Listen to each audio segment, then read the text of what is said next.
And it looks like we're live. What we need is some theme music so that everybody knows, like, hey, I hear it. It's starting. Music. I like Gloria Estefan, Get on Your Feet. You know, the one that Get Microsoft, on your when feet. Yeah, yeah, that one, yeah, where Steve Ballmer comes running out like a madman, yes. sweating, Like like, dripping. my whole thing, just just that. Everybody, well, not everybody, but every time I do the slow clap start, in my head, I'm hearing developers, or yes, right? This is, Like, like, one of the funniest scenes in tech. but I love it. It You just don't is. get that energy anymore, okay? That's the energy I'm striving for. If if if, That's uh, if the Twitter takeover went anything like this, I would have been like, "Yes, yep. it has happened." So welcome. We have a few people joining us. Thank you for joining us. Today is another episode of Code. Hello. We appreciate you. Thank you for letting us know you're here. This Yeah. is great. Connor, welcome to the stream. It's wonderful. I'm super glad that I met you. Connor is one of those what I call a Spring developer advocate that doesn't report to Tasha. He's somebody that's out in the community doing cool things and doing the juice, bringing the juice. Join us in creating excitement. So Connor, thank you for joining. Thanks, Connor. Fabricio, thank you for joining. We're going to do the same thing. Code is a little bit different. It's just another Tanzu TV show, but what we're trying to do is we want to put ourselves in your seat. Right? We do stuff. We want to share how we think. We want to share what we're doing. We want you to ask questions. We have kind of a plan, but if that plan doesn't happen, that's absolutely okay. So thank you for joining. My good friend Mario. Mario, introduce yourself. Hi, Mario Gray. How are you guys doing? I am a tech developer advocate with the Spring framework team from 2017, but I've been using Spring since 01, oh no, 03, 04, something like that. And I guess what I can say is I'm a developer since the, you know, Slackware 1.0. If you've ever used Slackware 1.0, that's kind of where I started developing software in a real sense. Um, and I've been here. I've been in multiple developer positions for decades, and now I'm here at VMware Tanzu, working with the fine people in front of you, like DaShaun and Dan and Joshua and And Jakob and Ricky, Layla everybody. and Kote and Yeah, Lee and Tiffany and yeah, Tasha and yeah, Whitney. Tasha. Did we Yeah, miss anybody? I hope I didn't miss anybody. the big guns. Yeah. Yes. We have a great team. I'm DaShaun, Spring Developer Advocate. I'm here in large part because of Mario and Josh. And before I was on this team, I was also a Spring Developer Advocate. Just I enjoy it. Spring has done a lot of really good things for my career, and I'm happy. And I hope that I can pass some of those things on to you. So today, our plan is we're going to do some more Spring REST docs, but instead of using the REST template like we did last time, this time we're going to use web client. We're going to kind of bring it forward a little bit. It's Wait, still okay to use REST template. what's that? Yeah, great. I'll hand it off. You tell me. I thought I was just gonna segue into like a question of, hey, what the heck are you talking about? I like REST template. No, REST REST template's template's my awesome, friend. How right? It's been dare around you? for a long time. It's core. It's part of Spring Framework core. Yeah. But the recommendation is maybe let's start moving towards web client. Get more flexibility, right?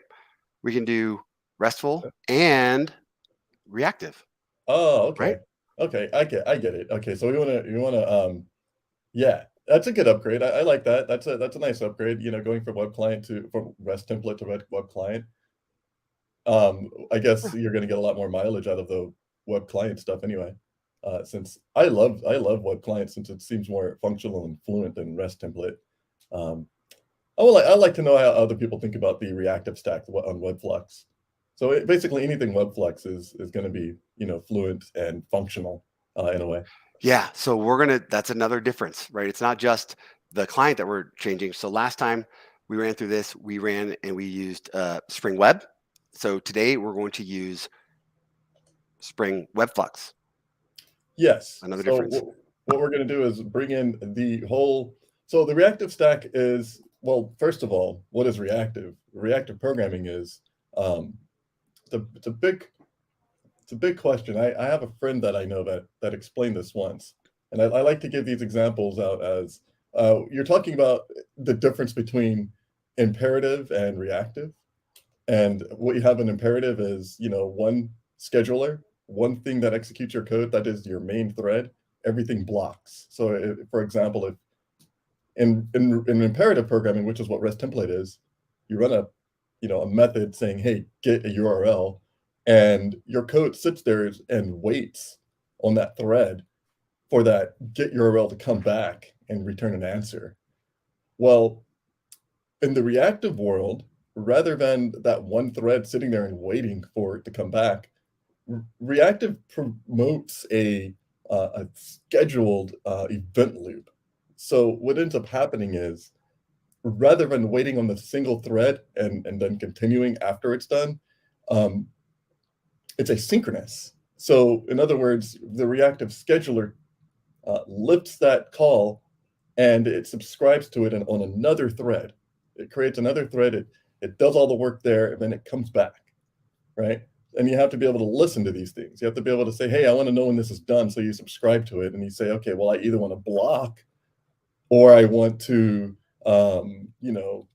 subscribe later and do some deferred work. So basically when the answer comes back, you can then fluently and in a functional way provide more programmatic functionality. We'll show that later. We'll show what that looks like in practice, I guess. Yeah. Just because it sounds like there's a lot packed into those words. But essentially, you're talking about like scheduling your code, and Reactive schedules your code in a way that it would be very hard for you to implement this on your own. You wouldn't. I heard you say event loop. Yeah, like the JavaScript event loop, or how that works with NIO and stuff. libuv, the event loop that it creates a bunch of lightweight threads and says, okay, well, it's a task scheduler, so it's going to be able to understand when IO is ready, or when a thread is ready, or a unit of work is ready, so that it can then send a notification to the thing listening to that event and proceed with its code, with its routine. So I'm going to put the link. This is the repository we made last time we did it live. We're going to do something similar. So I just posted the link to what we worked on last time. Mario, why don't you share your screen and I will step aside and we'll get your stuff up and let's just get started. Let's build some stuff.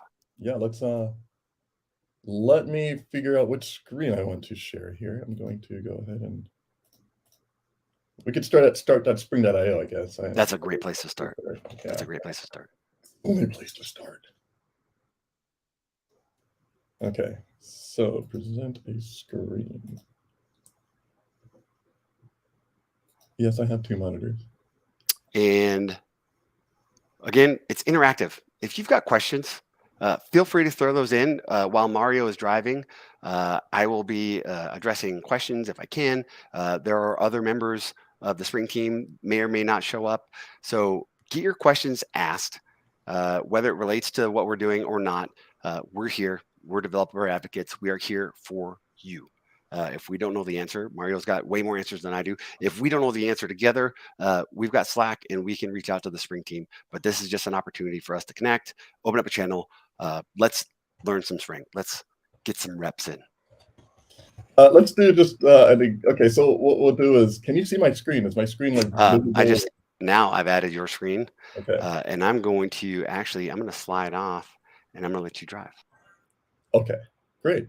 So if my screen's at the right resolution, then everybody can see it, and that's good. So I want you to be able to go, okay, well, I want to start a program, and I want it to be Spring application, and I want to use WebFlux. So I want to be able to do this and also document HTTP calls. I want to be able to say, hey, I have an endpoint, and I want people to know how to use that endpoint. And if I want people to know how to use that endpoint, hey, I might also want people to be able to read it and then print it out. So what we're going to do is we're going to implement something called, we're going to implement a couple of REST endpoints, just like we did before, only this is going to be a reactive version. not much has changed except for the testing API. And you will probably I would hope that you like the web test client, the web client version of this, because I think it provides a little bit more readable API in terms of fluidity. M. Zarabi has a API. question. What's Mhm. your suggestion for WebFlux? Is it Netty or Tomcat? Tomcat, we can't do WebFlux with Tomcat, right? Is it Netty or some other Yeah, alternative? We have Underflow, right? Or yeah. So you can use Undertow, not Underflow. right. So by default, it's Netty. By default, like Netty is the spec for Reactive, and you get a Netty HTTP server that comes with it. You can use Undertow if you want. You just have to, okay, well, you just have to bring in the Undertow server, and then you can simply, when you start up the application, you can tell it how to start with Undertow. So it's not a very it's not very difficult. I have an example on my GitHub to do it. But you can bring in one of those two. You could probably bring in another, reactive HTTP stack if you want as well. I haven't seen anything used more than Netty and Undertow. Undertow seems to be a popular one, for instance. But Tomcat itself is really a servlet spec, so it's imperative. It doesn't react to. It's not reactive, so there's no way of getting those things onto a reactive stream without a lot of work. And that work still means that if you were to bridge, say for instance, a non-reactive app with a reactive app, that non-reactive app will be your the losing end. It will be the part of the application that eventually stalls the rest of the application because it's still operating under one thread. It's still sitting there blocking. So what we do have is a purely reactive HTTP server like Netty or Undertow. And that gives us the full reactive stack, and it gives us all of the benefits of being reactive. Mario, you do a great job of explaining things, and I'm going to just kind of share my expectation, my vision for everybody that's watching. I've always enjoyed watching this show. I've always enjoyed kind of like having it passively on another screen where I'm kind of listening. I feel like I'm working next to somebody, but I also like following along. So what I'm going to be doing, and if you have the opportunity in the audience, I'm going to be following along, and I want to, click by click, follow along as much as possible. Last time we did the pair with me or the code with me. Do you think we should do that today? Yeah, we can do that as well. Yeah, I'll set that up, and yeah, then you can just hop Yeah. on and make changes and whatever. Perfect. Yeah, Perfect. that sounds All right. cool. Awesome. So play along if you can. Okay, so how about this, DaShaun? Not only is there REST docs, because we love REST docs, REST docs does something else that's really cool. And I've been kind of like living in the world of TDD for a while. I like to write tests, write as much test as possible. I know some people think that tests are like, it's an afterthought. Like I don't need to write tests, but I find that if I write tests first and then I write production code, I just feel a whole lot better than not writing tests or even writing tests after my production code, because I'm not sure if the production code even matches the test sometimes. So in this way, I can ensure that everything that I write has been tested. So what I'll do is I'll write a little bit of a test, and I'll just go to production when I need to. There you go. TDD method. So Johnny asked a question. Why would one choose REST template instead of WebFlux? It looks to me like WebFlux can cover the blocking case as well. The answer is yes, it can. You might choose REST template for habit. That muscle memory. That's the only reason I lean there. But I'm trying to learn too. I just don't have as many reps with WebFlux, and I'm trying to get them. So yeah, that's it. WebFlux does cover all of the blocking use cases as well. Yep. Yeah. So okay. So the story goes, yeah, we have an application we want to make. REST docs drive some things. One of the things that I wanted to drive with REST docs, if you don't mind, DaShaun, is Spring Cloud Contract. That sounds awesome. Okay, so what we want to do is we want to also create contract. I used to do this. This is like some of my earlier demonstrations is using Spring Cloud Contract to generate stubs, things that you can actually test against from downstream consumers, like a client, for instance. So what we're going to do is we're going to add CDC, that is consumer-driven contracts. We're going to be the producer. The other we're going to CDC. produce a contract. And what we'll do is we'll say, okay, so we have reactive web, REST docs, verifier. Do we need Lombok? I like Lombok. We probably don't need Lombok because we're going to use Oh, we Java don't. 17. Yeah, okay, let's not then. Okay, let's call this artifact producer actually. One of the things that I'll throw out there is when I'm building anything, I always throw in the actuator. Oh, actuator. I Yeah, always throw that's in the actuator. And, because it's Spring Boot 3, who knows if we'll get there today, but I also like to throw in that Graal VM native support. oh, good one. I mean, Native. we'll see. So then we can just We'll see if we get there. push out a native build. We can just make this thing start in 0.01 seconds. Anbu And asks run the it. question, how is RESTdocs different from Swagger or OpenAPI? That is a great question, Anbu, and it's one that we've talked about. I think you were actually on the Spring Office Hours when we talked about it. Anbu is a regular over there, and there's some differences. So RESTdocs is building the documentation from tests. So typically with Swagger or OpenAPI, and there's probably a framework that'll allow you to do the exact same thing. But RESTdocs, the main thing is that it's driven and it's creating its spec from the tests, from the test output. So that's one of the big differences, and that's why I still lean into RESTdocs. Today, you're going to see some of how we integrate it with our Spring Cloud contract and Reactive. One of the things that the Swagger Open API is not really great at handling is things like Helios, or however you want to say that, and reactive specs. So those are a couple of differences that we're going to be able to kind of highlight even in today's show. Yeah, But good question. Hibernate is something I don't think Swagger. I'm not sure if Swagger supports Helios. Though. Yeah, it didn't the last time I checked. I'm sure everything's moving fast. But yeah, it's something that we can circle up on. But yeah, historically, it wasn't really great at handling that. Thanks. Good Do we have question. all the Thanks, Anbu. dependencies? Did I miss something? I think here? that's good. I think that's That's good. good? Actually, a question. Huh? The contract verifier versus the contract stub runner. Uh-huh. Oh, we're gonna do both. Don't worry. So Okay. verifiers for the producer. Okay. We're gonna produce a contract here, and then Stubrunner. Stubrunner is the thing that consumes it. So it's like my client that's going to, Got it. if I'm on two teams and I have the back end team and I have the front end team, the front end team is going to want to run the stubs in order to verify that. And I know I used the word verify in a different context here, but they want to use the stubs to verify that their client works against the server, the producer. So it's producer consumer semantic here. Got it. I Thanks. shouldn't use verify so many times. I should just use it in the It producer works. It works. context. Okay, so let's generate that. This is called the producer.zip. And then if I have a shell terminal, I might have a terminal around here somewhere. Yes, I do. So let's go ahead and push that guy here. Let's go to workspace, demos, and make sure I don't have a producer already. Don't. Producer zip and idea. Oh, okay. And it starts in another window or screen. That's perfectly fine. Your font looks really good.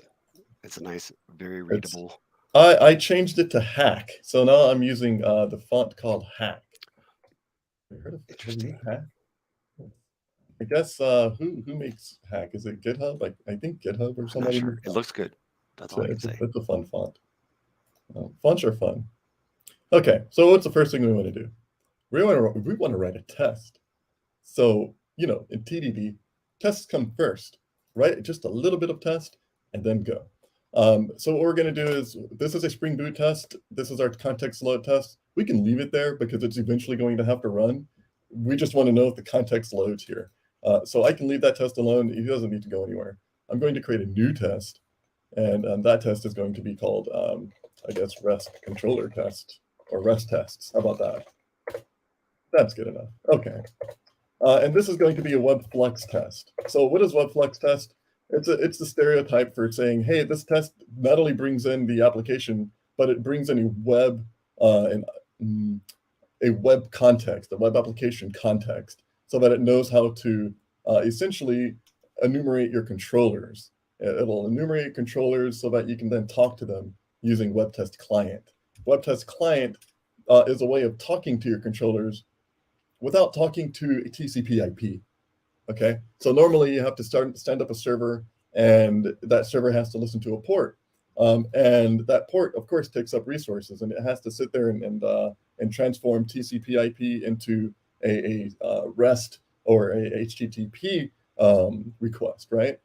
With Web Test Client, you don't have that. It talks directly to the API, so it makes no transport bound requests. So it's a very fast way of producing these type of unit tests. So we'll just auto-wire that. So I'm using auto-wire, but here's a Web Test Client. We'll just call it, how about we just call it client? I don't like having that whole entire word in there. And then we'll test an endpoint. So DaShaun, can you give me like an endpoint that I might want to like code?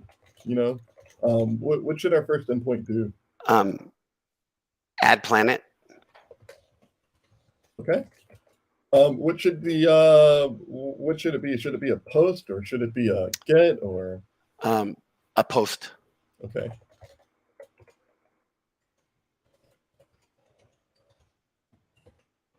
Let's see. So /planets. How about /API/planets? Oh, okay. API/planets. Okay. Okay. And then what do we want to do for the body? I want to pass in some, JSON, but just a planet name. Okay. Oh, planet name, like Jupiter. Just Yeah. add a name. Okay. So should it be a string, I guess? Yeah, Okay. that'll do. Okay. What planet do you like? Yeah, Jupiter sounds great. Okay. Alrighty. So what we're doing here is we're telling the application, we're telling the test to post a URI with the body of Jupiter to an endpoint. We're going to say that this is encoded in an application JSON. It should be fine, even if it was context text plain. We can send a more, thicker object later. In this case, the exchange method here says that at this point, we will be talking to the response side. So above the exchange, we were talking to the request side, and below the exchange, now we're going to talk to the response side. So in this case, I'm going to say expect, I guess, created.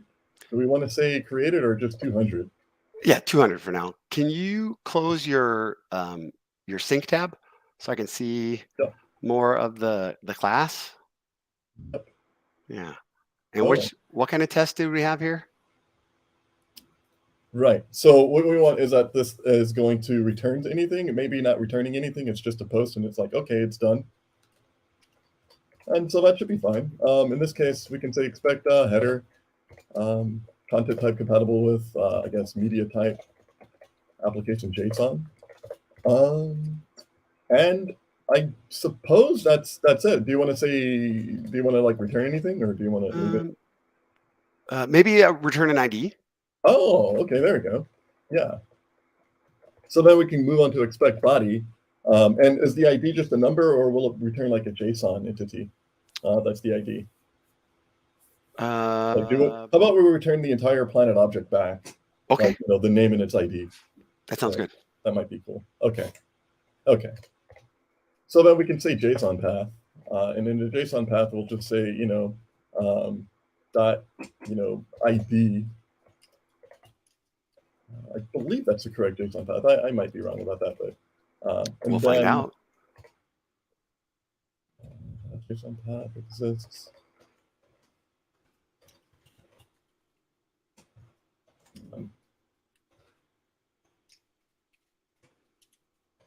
Let's see that JSON. That's JSON path. We'll just say, okay, so let's see. I believe it's open close brackets, or it's not open close brackets.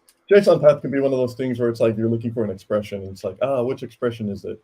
In this case, I don't remember this. How about let's just put a comment there. What are we expecting? Yeah. Right, what do we think that's doing? Yeah, what should this do? So, okay, so what should this return? This is either going to, I'm not sure if that JSON path is going to be an argument. Is this an argument or is that an actual expression for the thing that we want to expect?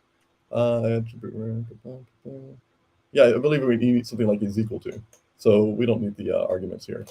In this case, I'm going to leave that and give us a whirl. I'm going to break this test. This test is already broken because there is no endpoint. So if that's not obvious, then I'm not sure what is. But yeah, it's obvious that this is broken. It's not going to work anyway. What we want to do is we want to go ahead and fix the tests, and then we want those tests to pass. So given this, I'm going to send the word Jupiter, and it will return an object with its ID and name. So what we did here, yeah, we said, hey, here's what we think we're going to be building. So we made a test, and this is our expectation for what we're going to build, right? We did a WebFlux test, and we kind of thought through what we think we're going to build. That's it. There's nothing magic here, right? No.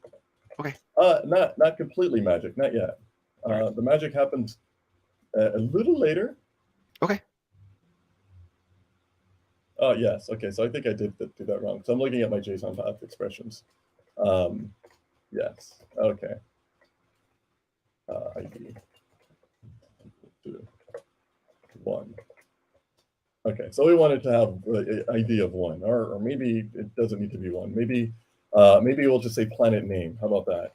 The ID can be anything. Testing for the ID is like the wrong idea, right? Got it. Okay. So it is equal to Jupiter. Okay, so we want the name to be equal to Jupiter. Okay, so should have planet fails on purpose. There's nothing there yet.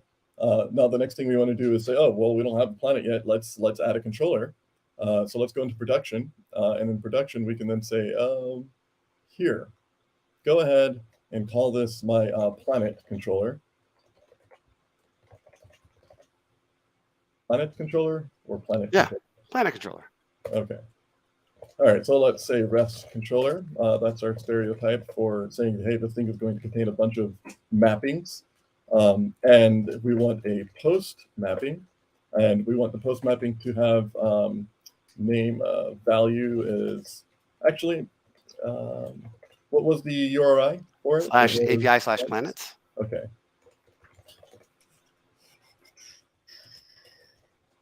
So I believe we map it to API, but now we map it to, so we're going to have /API/planets, and then we'll say out uses.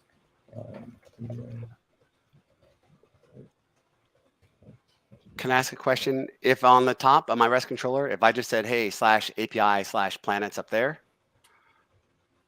then you would have to, it will be slash, right? Yep, and then it'll be slash. I imagine it'll be slash. That's what I'm going to do. Yeah. Okay. Okay, so this is going to return a string or a planet. Let's return a planet. We don't have a planet yet. Oh no, we need a planet. All right, what does that look like?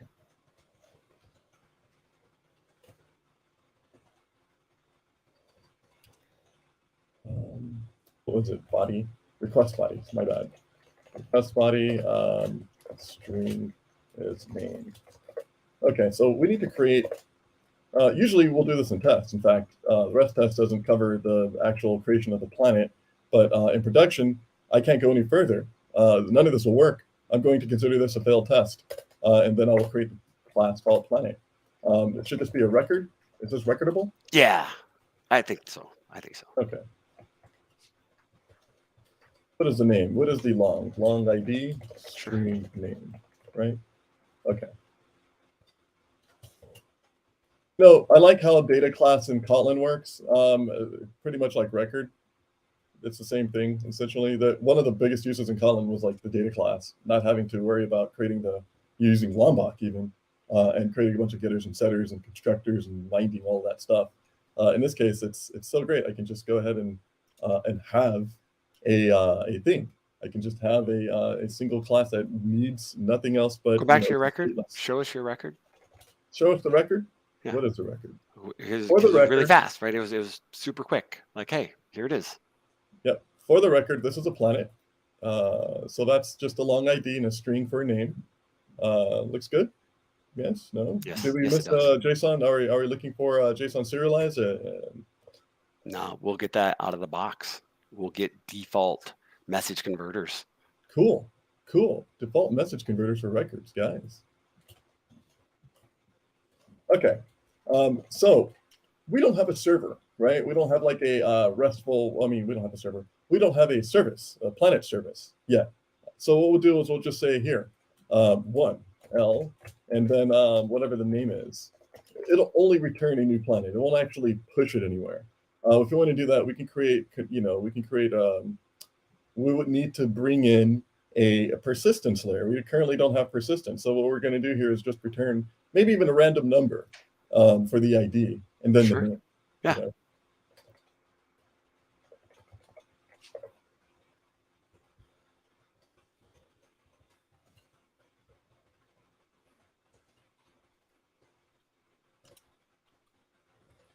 That's probably there's probably a better way of saying, hey, give me. No, that's great. That's perfect.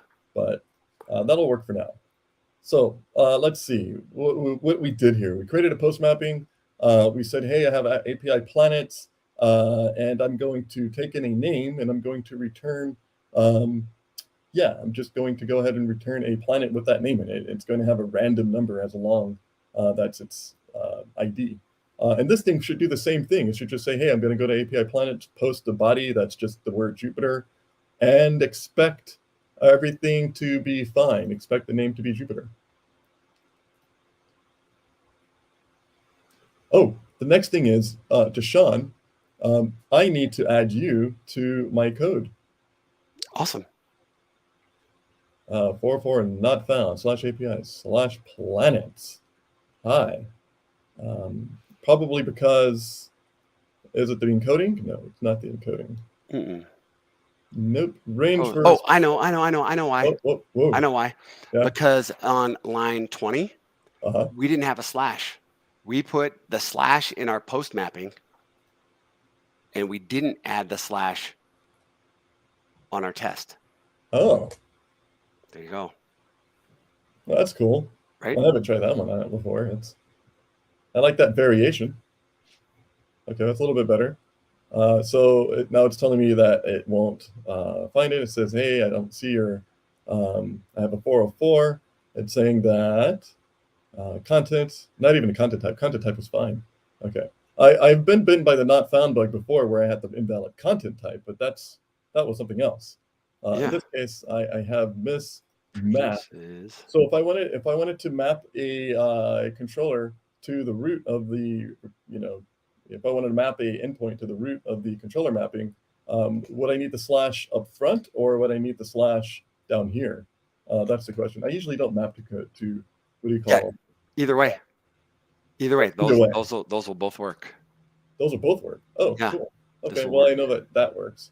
In this case, then I shall attempt to fix this and go ahead and run that again. 404 not found. Interesting. So what should we do here? Let's take a look at that error. Make it bigger. I can't see. Oh, here you go. All right. It says, hey, the range for response status 404 not found. Expected successful client error. The assertion failed. Yeah, but what? Oh, wait. API planets. The path API planets is not. Oh, there we go. It's because I'm sending in a content type of. I'm supposed to produce and consume. Let me see. Let me change that. I'm going to save at the content type because my mock, my web test client is saying I'm expecting a application JSON. Accept JSON. Yeah. Here, produce JSON, and also consumes. Is it? Okay.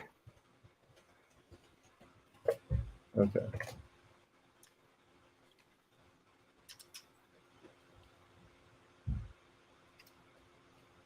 But nope. That wasn't it then. It's not application JSON value. It's consuming text. It is. Text plain. Oh, I see what you mean. Okay. So produces accept headers. Let's see. So, right, consumes equals media type dot.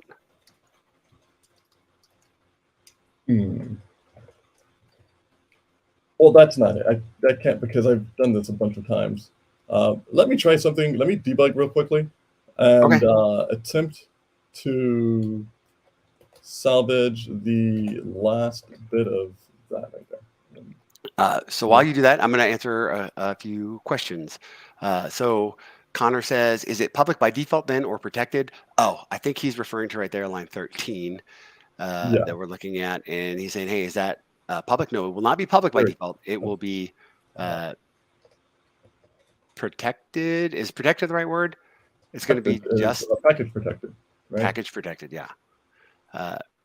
Then Spring 3 treats quote and slash different. Yes, it does. Isn't better that create return type change to mono? Should we change the return type to mono? We don't necessarily have to. It depends on how we're going to access it. And what we're trying to do today is we're going to show how we can do this as a reactive client and how the reactive client can also handle the blocking client use cases. So yeah, we'll probably get to that in a little bit. Connor says, I like having that as an agreement among the team though. Yeah, how are we going to expose these endpoints? And it also makes a difference in how we're going to test those endpoints.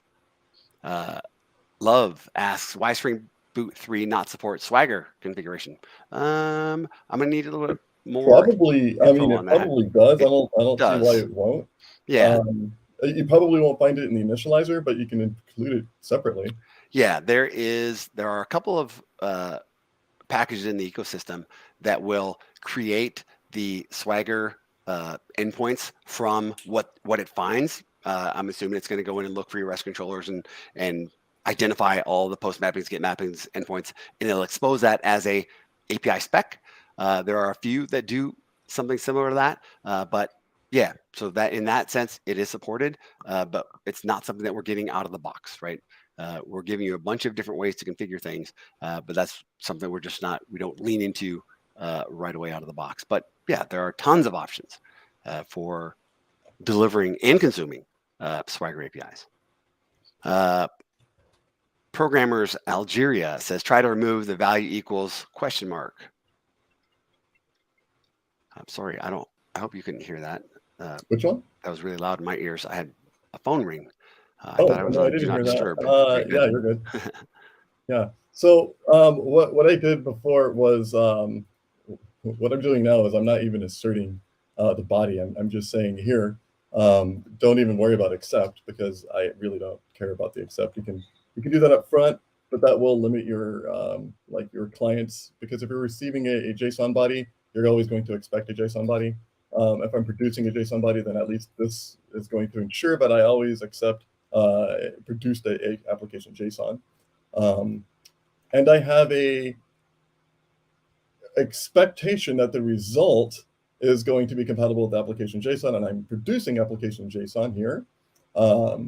So what I expect at this point is for one thing to happen, and that is there is a slight incompatibility that I introduced with the media encoding, and my media encoding still says, hey, I'm going to accept application JSON, of course. I didn't set the content type, and of course, that's why here I'm supported media type. This is text plain, and that is wanting what, application JSON or range to respond to. We're passing in text plain. We didn't convert our our input. We passed in that's plain. what that is. So we didn't. What we didn't do was we didn't give it a planet. We gave it a string. Yes. Right. Okay. And because we gave it a string, it's like, hey, this is text. I'm not seeing JSON here. I'm going to just go ahead and say, hey, this is text plain. Where is the body?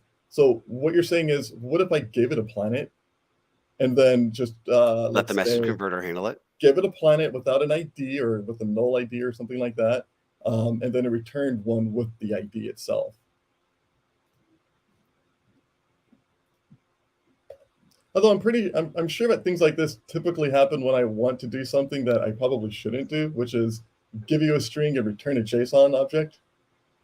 Because I can get into that cycle of, well, what Deb said, this is a REST call if you're just going to send a string to a post, and then you're not going to say created, or you're not going to say successful or something like that. In this case, it's 200, it's 404. It's, hey, we have the right request, but we don't have the right encoding. I want the right encoding. So in order to do that, I'm going to suss out one or two things. I'm going to create a get mapping here, and I'm going to say, what planets do I have? And I'll say, let's get rid of, let's push this to /API. But then let's put this to /planets. And actually, I like the idea that you had /planets in there. For some reason, though, that wasn't even agreeing with me. Planets. There you go. So what we'll do is we'll say get mapping. I guess you can say value equals, this is probably a good one too, actually. Produces equals media type dot application JSON value. And so what we'll do is we'll return, do we want to return the list, or do we want to return the just one, whatever there's there? So for now, let's just say it's going to return a planet. I would say return a list. How about we just return a list? Because we might have more than one planet. To get, yeah, normally if I'm calling the root, just like where I posted in my head, my typical default is if I call a get on the root of that API for something like this, a CRUD type API, I want the entire list. Later I'll figure out how to pass in like paging and sorting, etc. But yeah, I think I want them all. Yeah, this is just a demo. It's not, it doesn't have to actually mean semantically what it's doing. Normally we'll just create like we'll have persistence in here. I like persistence, but I'm not going to do persistence right now. So this test will fail for now because what I did was I don't want to get too lost in debugging that one error. Should get planets. So what do we want here? We're just going to do a simple get that URI /API/planets. Cool. And then accept type application JSON exchange. Let's write this one more. Let's write one more test, of course. That's going to just make sure that we have one or two JSON entities. So we can say expect status, expect header, or expect body. Don't forget your trailing slash on line 21. Oh, there we go. Yes. What was that? Where did the double brackets go? Dot. Yes.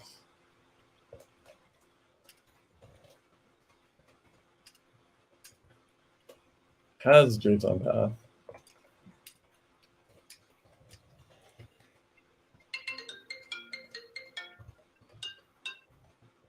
Hi. Yeah, things are loud over here. Okay. So we have get planets, and that's all it does. This is an even more compact test because I'm just doing a get request against this controller. And if you notice what I did earlier, well, I said, hey, I don't want to like write production code first. I wanted to write test code first. But what I did here is, as a way to kind of debug what my thought process is to write a smaller controller and then go from there. So I've written this a million times. I don't see why this wouldn't work unless it's just the, the ghost of tests past. Clearly, I pissed off a test at some point in life. No content. You got no content. Return arrays as list. Okay, yeah, there is an arrays list. Not found. Oh, really? Really? Let's do this. Wait, what? You're trying my patient's computer. I'm going to run, and I'm going to say http://8080/API/planets. Huh. Oh, I can't see what it says because our little faces are covering it up. Oh, no. Oh, sorry. So it says not found. Yeah, why does it say not found? I don't understand why I'm getting not found. Okay. All right. There's a rookie mistake I'm making here. There's a wiki. Let's see. let's just call this endpoint /all. Okay. Yeah. Okay. If you can agree with me, /all is good. Yep, I agree. We would like just the API to respond under planets. That sounds good, but /all. Really? Oh, did I do something wrong? Oh no. Oh no, I didn't do the REST controller correctly. What No, did you did. I did. Yeah, that's the logical component. Okay, yeah. Right. Yes. Request mapping, my friend, is what I need. Let this be a lesson in see, yeah. Unbelievable. See, I was following blindly. It always happens. It's always you're coding and you're going, oh crap, I missed that one thing. What did I do? Right. So okay. All right. It was right in front of us. Yeah. Yeah, it was right in front of us. Request mapping. I sometimes think that doing REST controller itself should take in the root of the I'm sure that there was a good reason for that. I would like it to take in the root. Yeah. There we go. Okay, so now let's run that again. Now we're cooking with gas. Now we have Saturn and Jupiter. Look at this. Good. Okay. One more time. Should get planets. Yeah, I was getting a little testy there too. I was thinking, there's no pressure here. What did I do differently? There's a variation. Yeah. You always got to ask yourself. When you're a developer, you're going to create, a little bit of you're going to create like variances, right? And you're going to ask yourself, what did I do differently this time? And it's such a small change usually that it changes the outcome of whatever you're trying to implement. And in this case, it was just I barely ever used that request mapping. I haven't used it in days. God, why would I need to use it today? That type of thing. Yeah. All right, let's see if this does the same thing, or it might still error out for a different reason. I might have a let's see. Oh yeah, / my bad. So we got to do post to API /planet /. There you go. Okay. I told you we could write a REST endpoint somewhere. Unsupported media type this time. This time, let's see what we application got. JSON instead of we have JSON versus JSON value. I think we just want to remove that underscore value. Okay, so the way that works is that these are the same strings. Same. This is just the media type that you would include, but the JSON, the value just says like instead of the media type pointer, we're going to just return the string itself, and that's what value is. Okay, and then so what is the difference here? Why is it saying? What are we returning? But that's okay. Oh, I know. Oh, what? Right, where we did content type compatible with. Yeah. That's what we ran into last time. Yeah, I'm going to remove the variances, just because I'm not usually writing tests that specify that. But if it's still name path, okay, so there's nothing there yet, and that's why. So we just wanted to say $.name. All right. $sign's the object, I guess, and then 0 would be like the arity of the array, and then the name would be the thing. Okay. All right. So, all right, we can debug this. We can continue to fix. We want tests. That's the whole point. We want tests. Because I want to be able to do that. I want to be able to say, hey, I'm going to produce. I don't want to produce a JSON. I want to consume a JSON. In this case. So I want a JSON to come back, right? But I don't want a JSON to go in because I'm going to have text. Nope, your post mapping produces JSON, right? Oh, my bad. There you go. Consumes text. Go. Yes. Here you go. Here you go. Yeah. Thank you. I don't think I heard that right the first time. Okay, so that fixed it. I accept it. I didn't expect it, and that's fine. I'm accepting the return value, and I want that to be compatible with JSON. And I suppose that text plain is the same thing. So what does this mean? What did we get wrong, and how can we change this? Well, my endpoint was consuming a text plain value, correct? But my test was actually, at first it was consuming a JSON, but my test was only producing text. Yep.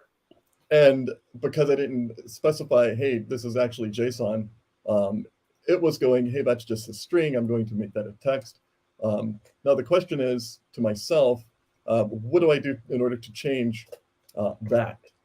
So let's see. Content type, right? How do you set? You're wanting to pass in JSON? Actually, I'm wanting to, I'm not passing in JSON, I'm passing in text. The REST template, I can do that. I can say I'm passing in JSON, even though it's not JSON. I can still say, hey, I'm passing in JSON. And then JSON will be the matched header, even it's not correct, right? Because it's not correct for me to pass in a string when I'm only passing in. It's not correct for me to say I'm passing in JSON when I'm passing in a string. Right. And it's doing the right thing. It's saying, hey, I'm going to convert this into a string. This is context. This is the context is, this is just a string value. It's plain text. So I did the wrong thing in saying that it's going to be JSON. Did that make any sense? It did. So let me just look at our test again. So we're doing a post to API planets. We're passing in a body, a mono with just Jupiter as a string. We expect, or we are accepting application JSON on the return.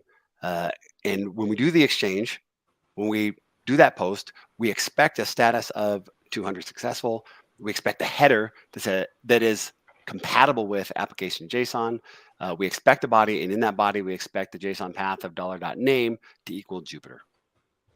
That makes sense. So let's go back to our planet controller. Okay. And let's double check that. Like, hey, does that all make sense of what we just said? We're at API endpoints. We did the get. Let's look at the post. We post to slash. It produces application JSON value. It consumes media type text plain value. We're doing a create planet, and the request body, it's taking in a name, and we're returning a new planet. That makes sense to me. Okay. So,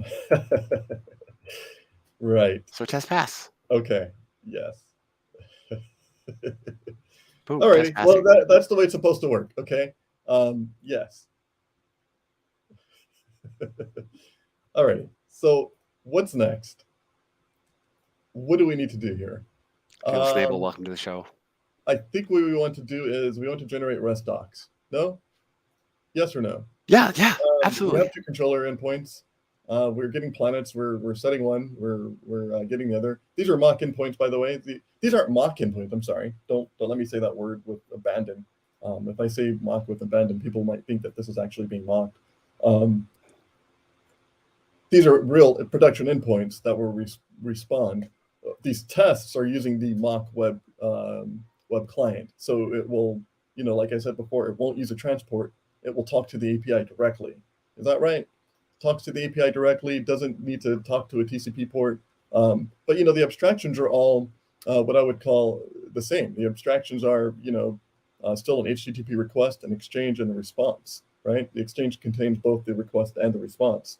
So all we need to know is that the code, the main path, the thing that we want to test against, this guy here, the return statement basically, works. And that's all. Everything else really, well, okay, not the main path. The main path is the setup. So, from your mapping to your headers to the actual code that returns your value. But that's all being tested.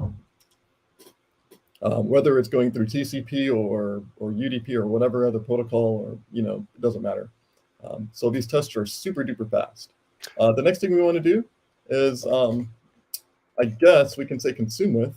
So in order for Asciidoctor to work, DaShaun, what is the first thing we need to do?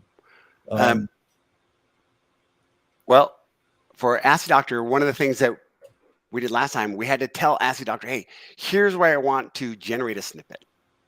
Right. We're giving it that command that says, hey, I want to generate a snippet from what I'm doing right here. Okay. So in this case, what I believe we can do is we can say a couple of things here. We have a plugin, and that plugin, where is that plugin? Oh, here Right it is, there. the Asciidoctor plugin. Okay, so the Asciidoctor plugin allows us to say, hey, it's Asciidoctor, and Asciidoctor has attributes, and those attributes are basically, variables. So what we want to do is create an attribute called snippets, and we want to point that somewhere, right? Did we need to do that? I don't know if we need to do that. I think we get a You don't need default to do this value by out of the default. box because we updated the Asciidoctor Maven plugin. So after our last show, we realized like, hey, we're not getting the right versions of everything. Yeah. We opened up a ticket. The team was quick to respond, and they gave us a new, more modern version of the plugin that was not current. And I think that the new version gives us this, but we can go this Yes. route anyways. So what I typically do is make it Make it known where the explicit. snippet. Yeah, make it Yeah, explicit. I just want to be explicit, like just make it known, like if you're going to use a build tool at some point to extract snippets, you're don't worry about that. You're going to want to know, well, where are the snippets? And so this is like basically setting it up so that any variable is already exposed, right? It's explicit. Good. The next thing is the following.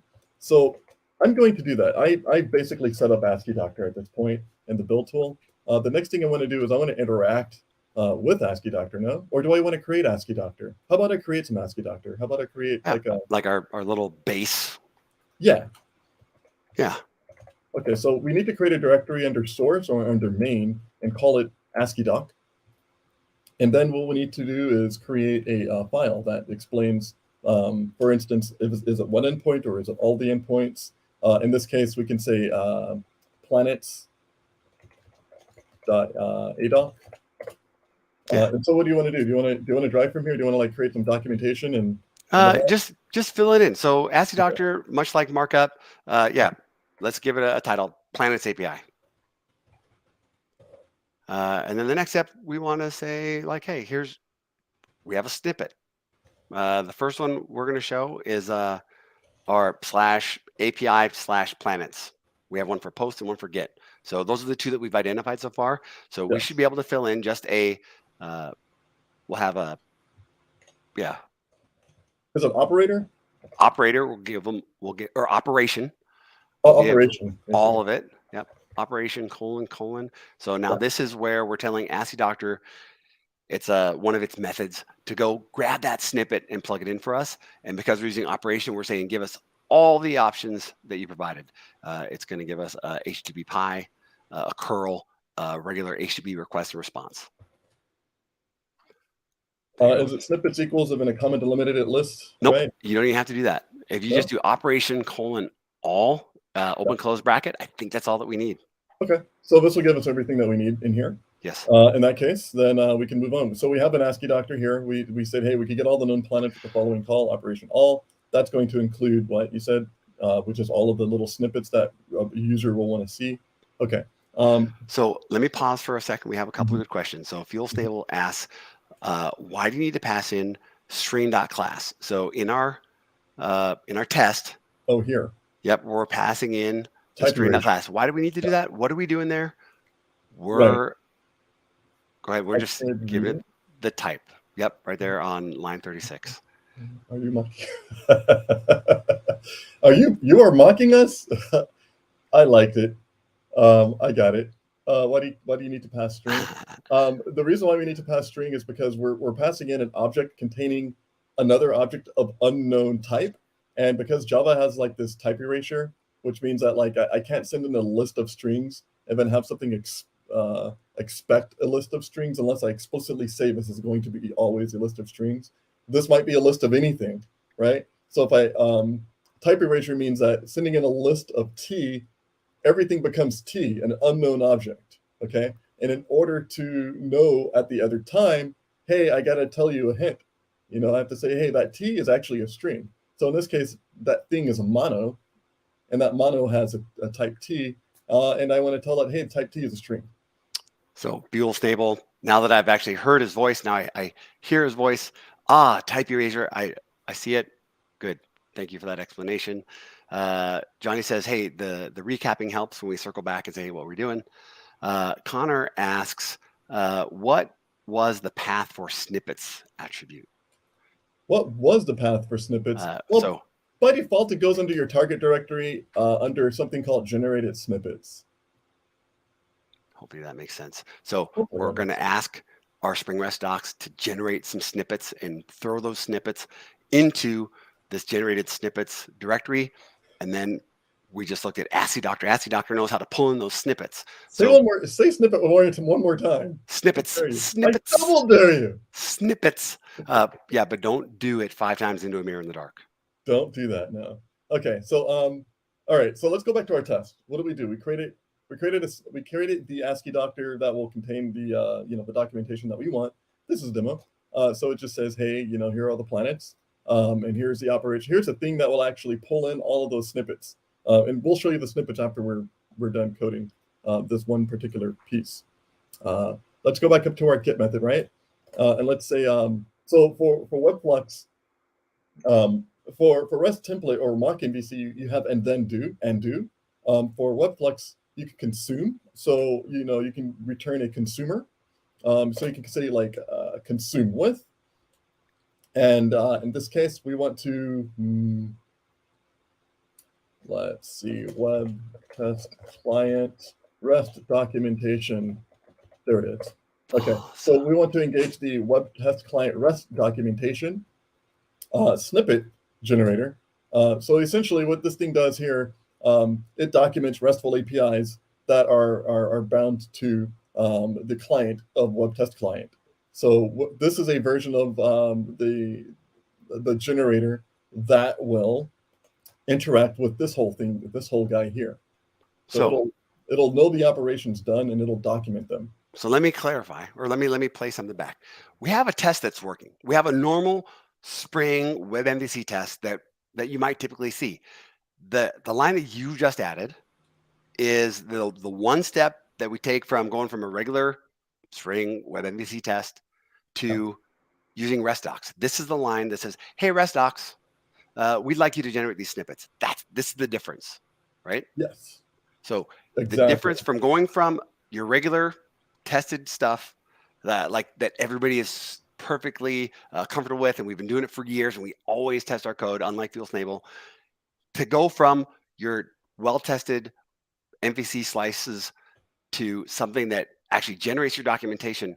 This is the step. This is good. So that's the step that'll produce the thing that we want. So you can literally just copy and paste it. It's not that simple. There are other variables that you can add to that, so you can add like root paths and things like that. Yep. But to just get the documentation itself, to get the known knowns, the everything that we know about this, which is in code, to get that out, we can just simply call this method here, and that'll get everything that we need to know documented out. So running this test will do the right thing. It'll execute the test. Oh, hi. What happened here? REST docs configure. Could you forget to register web? Oh, duh. We forgot something important. Yeah, we had to say like extend with. Okay, so what we want to do is we want to actually tell our unit tests. We want to tell them, hey, there is going to be a REST documentation context involved, and that context is going to be the thing that helps us assemble these snippets and then dump them into a file. Can I try this? Can I try this part? I think it's going to be exactly like what we did last time. Oh, yeah, let's do that. You might not want to put that on the screen. Oh no. Yeah. No. You throw that into Slack, and then I'll grab it. I mean, everybody that's here is all friends and family, but on the replay, right? So I will grab that, and I think what I'm going to be able to do as soon as I see that link. Okay, yeah.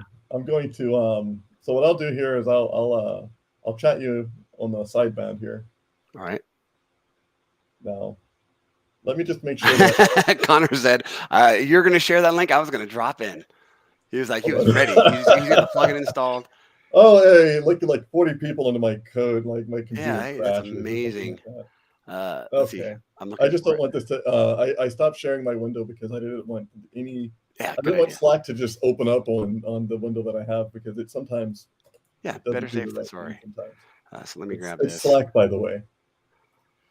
Let Okay. me grab this. I will copy that, That's funny though. and I will try to jump in here. You have all these people like vying for You in the know, window. and that's something that maybe we do on a later show is, we have folks that are already Spring Developer advocates like Connor. We just have them jump in and code with us. That would have been Because fun. I Actually, enjoy, that sounds like a hackathon. That like that it sounds like a hackathon almost. yes. Like a little like a wheel, and it just goes around and says, okay, add code, add code, add code, add code. I am looking for the link here. Please continue to hold. What happened? I've got the link, but it gave me like a curl bash. Oh, it gave you one of those. Yeah, Yeah. it downloads. Yeah. So right from. Yeah, Okay. I think I just have to grab this Yeah, URL. just go with it. Yeah, go with it. It works. Wait, it what? works. It doesn't have the.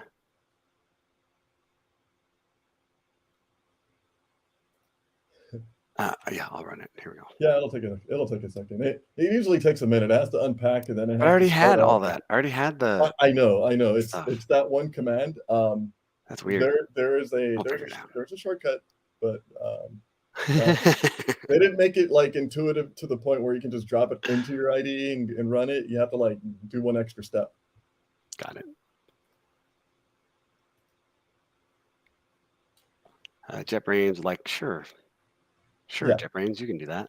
Of course, Mr. Brains.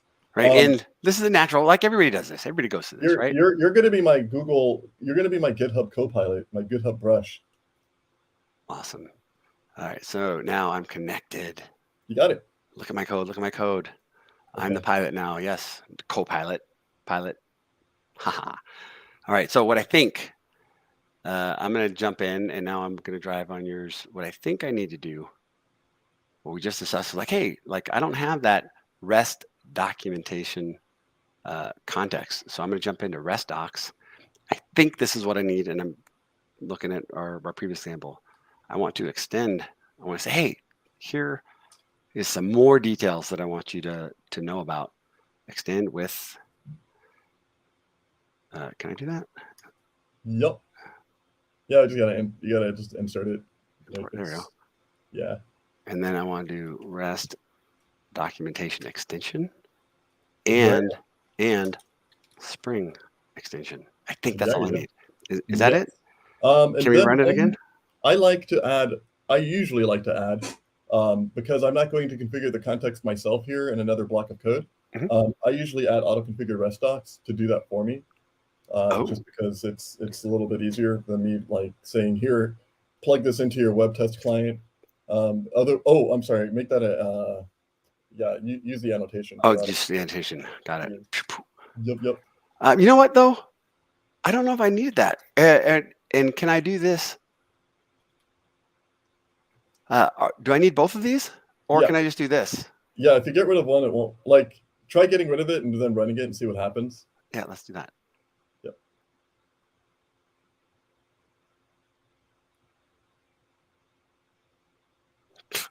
See, so much easier. That's why I'm learning. So. Well, not yet. Go to Target and see that it's in Target. Let's see. Finish generated snippets. Look at that. I got snippets for all. You got snippets. Okay, so you don't need extends with. So cool. Look, we learned something, or I learned something, right? I just learned a shortcut because what I was doing was I was adding that extend with, and I was adding things that I didn't need to add. I too was doing both. I was adding extend with, and also I was adding auto-configure REST docs. Now, in auto-configure REST docs, what is this going to do? This is a target document inherited imported REST documentation provider. So this provides the context already. The extension, let's see. So getting to Jupyter to manage it automatically. What is this guy going to do? It's going to create a context. Okay, give me a context. Before test, do something with the context. Get required test method, get name. Okay, all right. So it's just going to add hooks apparently. It's going to tell you where in the cycle you are. It's going to allow us to do something like manually. But we get it. We got it. So what I understand is we can do it manually. Like there's two versions of doing it, which is like a before you set it up, and then you have to do extends, or you can do auto-configure REST docs, and you don't have to do anything. All right. So Nishant just showed up, and he says, "What are we creating?" That's a great question. So, for those of you that just joined, Nishant, welcome. This is code, and what we're doing this week is we are building something. We're just building an API. Oh, then yes. we're going to we're doing TDD. We're writing our tests first. Then we're building an API. Then we're having Spring REST docs along with Asciidoctor create our documentation from our running tests, from our successful tests. And then we're going to add on Spring Cloud Contract, and we're going to talk about contract-driven development. Okay, so in order to generate the whole ADOC, I got a Maven, produce the artifact, right? But your plugin, because we added Spring REST docs, your plugin should be configured. Yeah. Oh, so you're saying that the REST docs should be there, but where's the generated doc? So we did not do that. But what we should do is if you go up, you scroll up and you look at your Asciidoc planets.doc, ADOC, if you have the plugin, the Asciidoctor plugin, look at that. You'll see that this is what our output is going to look like. Yeah. So, okay, so what happened there is, I guess, it just went and found our generated snippets, huh? It did. It knows. So by default, like I said, it knows where to look. So Asciidoctor is configured with those defaults. The only reason we added that generated snippets was we were just being explicit. So you knew exactly where to look. You knew exactly where things were configured. So yeah, we get that out of the box. Okay. So now the question is like, hey, where does that document get generated? Where is our generated docs? So where's our doc? That's the good question is, we should. Stage, so our generated doc won't, like our generated doc, the thing that actually turns it into a book, hasn't gotten executed. Well, because you didn't do anything other than run your test. Your test generated the snippet. We need to do a Maven clean. We need to run the other phase, which is, I think, is generate docs. Yeah. So generate docs. So if you do a Maven clean package, you'll get your docs. Exactly. So so I want to do a Maven clean package, but because I have contract verifier in here, and if you're doing this with contract verifier, it won't work. Let's comment that out. Let's comment that out for now. So that's fine. What we're going to do is we're going to disable contract verifier. And the reason why we are going to disable contract verifier is we're going to contract verifier is going to, with REST docs, create the stubs and the contracts at the same time. Contract verifier. Say that one more time. Contract verifier is going to create the stubs and the test docs? The REST docs? The REST docs. Well, REST docs is kind of driving the snippet creation. Spring Cloud Contract has a snippet generator that will generate from your tests a contract of that test, and it'll generate a stub from that test. So that stub will be exactly the same as this. Your stubs will behave in the same way that you wrote your tests, minus the documentation portion. Okay. So what we want to do is, because of this, normally you would create contracts on your own. Okay. You would normally code a contract. In this case, we're not coding a contract. We're going to disable. We are going to disable it by doing skip.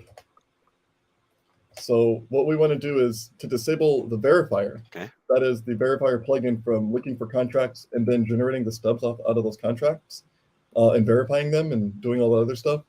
We're going to disable that, and we're going to say, hey, Spring Cloud Contract verifier.skip.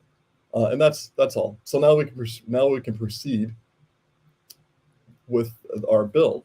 So let's go ahead and Maven package it up.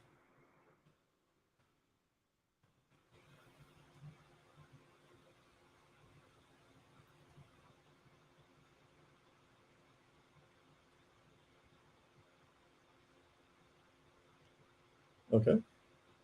And let's see, target should have a generated docs. Yes. Okay. So, okay. Yes. And in that case, that's just it's the same thing that we saw earlier. It's Yep. just, you know, their CSS is different than IntelliJ's own CSS, right? Yeah. Is that how that works? Yeah. Okay, so that's the Planets API REST doc documentation. Now, for the most part, that's as far as it takes you. Okay, it doesn't take you any further than generating a generated docs directory and putting the HTML file in there. Yep, and you can do with that what you will. Yeah. Right. In your pipeline, your path to production, you might say, hey, after I've done my Maven clean package and I've verified all of my tests are working, things are passing, I should have this generated docs folder. I want to grab that docs and maybe I update some wiki or some central location that has the documentation for everything. Or what we did last time was we said, hey, take that documentation, let's throw it back in to our actual artifact. Let's put it back into the artifact in some static HTML directory so that when I deliver this artifact to production, the docs match the code that it was tested against. Oh, that sounds like So a good idea. I never get out of sync. Okay. That's what I like. That's why I lean into this Spring REST docs. And going back to our earlier question, like different. What about Open API spec and Swagger? Like this is the plus part of that. I want to deliver the spec. I want to deliver all the stuff, but I want to make sure that it matches exactly what's happening. And if I know I've got these docs, I know there's tests that generate these docs, it makes me feel better. Okay, so you're saying that we want to package this with our jar file? We want to package this. Yeah, we want to throw it back into our jar file. Okay. In order to do that, because I don't think it's going to happen for us. Let me check the target. I can do it. Like I can drive on this part. Oh, okay. Yeah, because we have our example that we've done before, and this is just kind of my default. So I've got an example. So I'm going to open up the pom.xml, and I'm going to go down towards the bottom. After the Asciidoctor plugin, after the Spring Boot Maven plugin, what I'm going to do is I'm going to add. Yep, I'm here. I'm going to add another plugin, and this plugin, the group ID is. No, I want the artifact ID. I don't need to type this out. I'm going to just go and copy and paste it. I typically it's XML, man. Yeah, it's XML. Check this out. That's what I tend to tell people is like, hey, look, look, I did it. Yeah. Now I'll talk about it. I grabbed the Maven resources plugin. Yeah. What's that? Do you like Daylight? I like Daylight. Me too. I love Daylight. Yeah. Copy resources. So we've built our stuff. Now we're going to copy some of these resources. We're going to copy stuff. Okay. During this phase, while we prepare our package. So the generate docs is before this phase in Maven. And what we're going to do is we're going to copy some resources from, or this is where it's going to go to, from our build directory generated docs, which we just looked at. I want to throw it into our /static. I could have put /static or /public_HTML. Both of those are kind of default out of the box options. So that's all I need to do. So now if I do Maven clean package is going to run all my Maven phases. And during that prepare package, it's going to say, oh, let me go and grab those generated docs and throw them back into my static directory. Okay. Oh, I'm going to make one more change because I want it to be visible. I am going to go up to our main Asciidoc. We've only got the planets ADoc. I'm going to rename planets ADoc to index. I'm just going to rename it to index. Oh, okay. Refactor. I just want to rename. Oh, I can't do it. Can you rename that planets ADoc to index.adoc? Yep. Okay. There we go. So now instead of a planets.html, we'll get an index.html and it'll be at the root. So the root of our package, the root of our server, that index.html will get discovered. And then root. I am root. Love it. So now I think we're ready. All right. So we're gonna package it. We got to get out of here, but and 10 or 20 or whatever. But so we're gonna package it, and let's just assume that I did clean package, right? And then I examined the package, and then you saw that. Oh, my bad. Do that again. So we're gonna make a couple of changes here, okay? And I'm not saying that these changes are drastic changes, but we're at the end of the Asciidoctor generation portion of this, right? Where we finally compile the generated document and we turn it into a jar file, and it gets wrapped up into an artifact, right? Jar XDF, producer, snapshot jar. Oh, that looked good. Anyway, open that up because we can't see it. Our mugs are covering that up. There you are. There you go. So we have our inf class static. Let me just grab static. Yeah, that sounds good. Okay, so there it is. So it's have that energy a couple static times. index.html. Perfect. So it's in our jar file now. So it's under Buddha, classes static index.html. This is a fat jar. This contains everything. You can just run this and it'll be fine. Index.html takes up no more space than a couple of kilobytes. But if somebody ever needs to see it, they can just go in and run it. On the other hand, if we ran a web server, how about we say, let's not worry about the web server part. I didn't say anything about a web server. This whole application is a web server. So in that case, computer. What happened?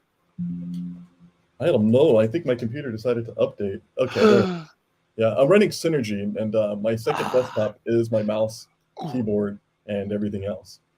So I think Windows decided, oh yeah, I'm gonna update right now. I'm like, no, you're not. No, you're not gonna update. I just hit the button. Okay. Alrighty. So we did REST docs. We distributed REST docs, right? Yep. That's good. But there's one more, and that's not all. I think that's how we. Oh wait, there's more. Oh wait, there's more. Yeah. The oh wait, there's more part has to come in, and what we want to do is we want WireMock. Do you know what WireMock is? Are you familiar with WireMock? Maybe, but I'm embarrassed to say because I'm afraid I'll be wrong. Fine. I've come in contact with WireMock years ago and recently now, and I forgot. I had to remind myself. Oh yeah, WireMock could do a lot of stuff. WireMock is pretty cool. It allows you to basically write a script, and that script will be your server. So you can write a script for how an HTTP response looks and how an HTTP request looks, and WireMock will just do that. And it'll sit as a server and it'll just follow your orders. That's what contracts are basically. They're basically WireMock servers, contract stubs. They're basically servers that run just that little bit of application just to verify the thing that you wanted, and that's it. Nothing more. So WireMock is just a very lightweight server that takes instructions almost on the fly, and it mocks it and it puts it over TCP/IP, and you get the ability to stand up a test server really quickly and basically validate things. All right. So what we did was we added the WireMock dependency through Spring Cloud Contract, because Spring Cloud Contract uses WireMock to do certain things. We're going to allow it to write WireMock contracts as well. Okay. Okay. So what we're going to do is we're going to take this consume with, right? Mm-hmm. And we're going to say one more. Let's add another consume with. Oopsie. And this usually happens. What ends up happening is IntelliJ doesn't know that I've included WireMock in it. What is the artifact that I am seeing there? So yeah, I see it too. I see an artifact. Okay. Yeah. Well, that artifact is permanent, isn't it? Oh no, it's gone. Okay. No, it's not. Okay. So what happens is, for some reason, my IntelliJ never actually picks up the fact that I put WireMock in here. Yeah, we just got to go hit that Maven button and rebuild our index. So what do you do to make that work? Usually in my palm, I scroll up to the top, and there's going to be a little Maven button over on the right side, but it's not there. So the other thing I can do is on the right side, I have that Maven tab.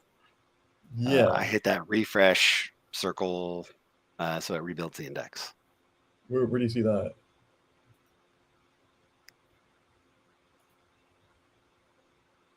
Oh, there we are. Reload. Alrighty. Okay, let's see if that worked. I hope that worked, because before I always had to just quit IntelliJ in order for it to find Spring Cloud Contract REST docs. And I was always wondering to myself, it's right there, guys. It didn't go anywhere. I'm just gonna exit out because that's where I'm at right now. I want to address a couple of things here. DaShaun says, "Hey, I generate Jacoco code coverage HTML file using Maven test goal and go CD pipeline, picks it up from target folder, custom location where I asked Maven to copy the generated docs. Absolutely. We have a not fan. Mill Freedom says, wow, such a waste of time to watch guys who have no idea how HTTP body is represented and coded. Thanks. Sorry. And DaShaun says, hey, remove all compilation errors and Maven install on right side plus clean. Yes. Yes. I don't know either. So what we're going to do is we're going to create the DSL contract for this, and what will happen is I have to call. Oh, this comes as a. I'm sorry. This comes as a argument. This is going to be a snippet. So web test client rest documentation.document. The API call for document says, hey, give me the identifier, and then give me more snippets. Okay. So we need a class, we need an object or something that will dump out snippets. In order to get the snippets, we have Spring Cloud contracts REST docs that will dump out snippets. So this here class will return a snippet that does all of the it takes the operations, it basically introspects the operation given by my client call, my web MVC, or my mock, what do you call this? My web test client, and it'll, create cloud contract DSLs for it. So we can do that twice. We can do it for this guy, and then we can do it for this guy. Okay. So if I run this, I'll get what I'm looking for, which is just an extra directory in each one of the snippet directories, right? Remember, we have generated snippets. So what we're going to see here is we're going to see contracts. And so this is the contract. This is a contract in Groovy. And this Groovy contract will essentially get read in by a stub runner. A stub runner will then use something like WireMock or its stub runner service to stand up a lightweight HTTP server that represents exactly what this thing here says in contract. And it will let me test it. The stub, on the other hand, that's the stub, I'm sorry. This is the contract. This is the thing that comes first. I said that wrong. This is the thing that comes first. This is the thing that you write in order for you to get a stub, okay? But now that we can just write tests, the tests can drive both contracts and stubs. So as long as your tests are correct, your contracts are going to be correct. If you deploy your contract somewhere and other people see it, then they're going to expect that this is exactly how it works. And if your test is exactly how this works, then everybody's good.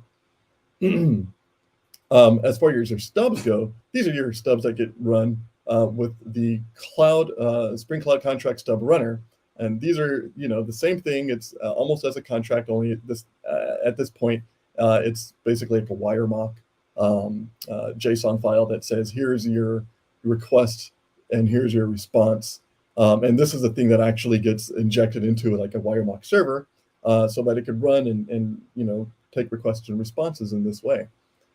Now, what I want to do at this point is say, look at what we have here. If you include the stubs if you include the DSL contracts, what you're going to get is a little bit more. You're going to get a DSL contract in here, and you're going to get you're just going to get an extra DSL contract.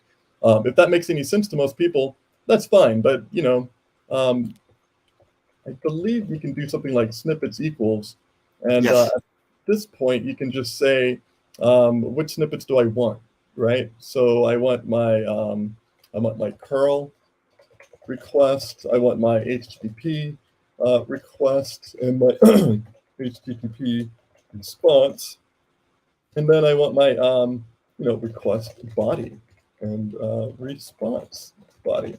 In any order. Like, honestly, I would say, like, put the request and response with the bodies. Now, is that correct? While you're doing that, I'll answer a couple of questions. Farce, F-A-R-C-E, is this about Spring Cloud? Oh man, I missed this. I'm actually learning about it. Do you have a repo so that I can learn further, please? Yes, for you, we will make sure that we post our repo after the show. We'll kind of show what we've worked on, that we've all worked on together. And yeah, you can absolutely learn more. This is hopefully a weekly show that we'll be doing going forward called Code. This is episode 67. And yeah, bring your questions. It's interactive. We don't have all the answers, but we know people that do. And yeah, join us. So it'll be saved. It'll be on the YouTubes and the Twitches and all the places for you to come back and watch from the beginning. So thanks for joining, Johnny. We appreciate your feedback. We're here for you. Nishan says, "Wow, hey, we're doing cool stuff," and asks the question, "Where does this WireMock server get injected?" As in, the server will not be part of my application code, right? No. What will be the URL of this WireMock server? This is just in the test phase, right? This is just while we're doing our tests and doing that document generation phase from Maven. So yeah, this WireMock will only be, so the Spring Cloud contract will utilize this WireMock in order to generate stubs.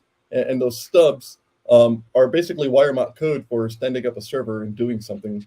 In this case, this WireMock stub is here, right? Hi. Oh, I think there's, hold on.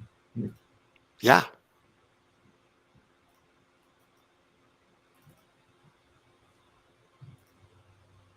Okay, so am I there? All Yes. right, so yeah, this is the WireMock stub. This will get injected into something called the stub runner. But WireMock doesn't go along for the ride with your server. No, it only goes along for the ride in the test phase, and that's it. It generates this code here.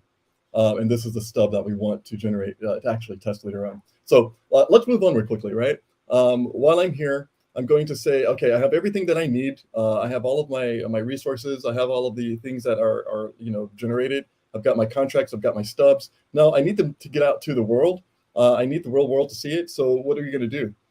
The first thing you want to do is, let's see. Okay, I want to generate the stub. assembly. I want to generate something, that has these stubs in it that I can give out to the world, because we're not done. We're not done with our API, Right. But maybe we've agreed on what this contract is going to be. We're going to have our CRUD endpoints, our list endpoints, etc. And we want to say, hey, this is what we've agreed to. This is how we're going to implement it, because we haven't done the persistence.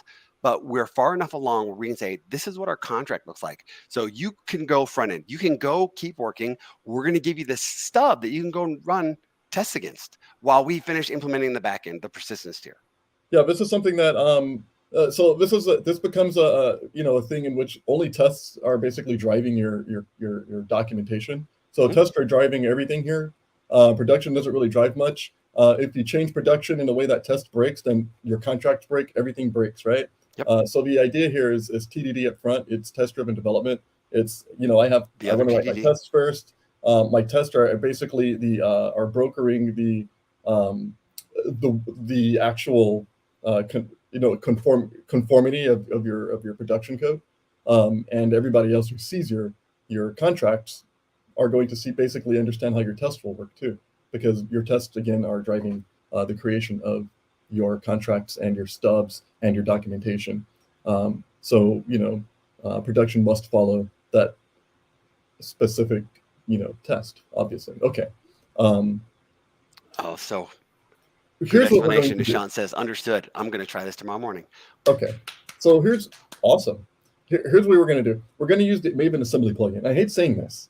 No. I like saying this, but I hate saying this at the same time. We're going to use the Maven assembly plugin. The Maven assembly plugin is going to create another jar file. And that jar file is going to contain this Spring Cloud contract stubs. Okay. It's going to create another jar file that contains just the stubs and some code, or maybe the source code, or whatever you want, really. But in this case, we're going to plug it in here. We're going to add another plugin. So let's just go ahead and add the assembly plugin. I got a question. Show you what that looks like. I got a question. Yes. Could we? I'm just throwing it out here. Could we, instead of what I've typically done in the past, and I'm just again thinking out loud, what I've done in the past is I've made that additional jar file out of the same repository, and basically in my pipeline I was creating two artifacts. I was creating an artifact for my server, my API, and then I was also creating an artifact that delivered the stubs. But hear me out.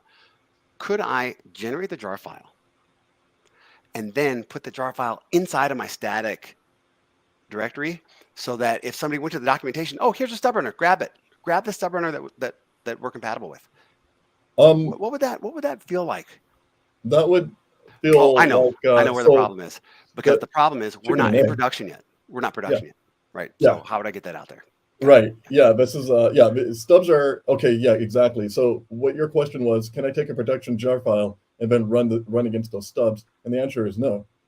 And this is why, because your stubs are supposed to gate production, right? So you're not supposed to do anything until everybody agrees that the stubs work. So therefore, you would never see a production jar file until those stubs have been validated that they are indeed the correct way of running, right?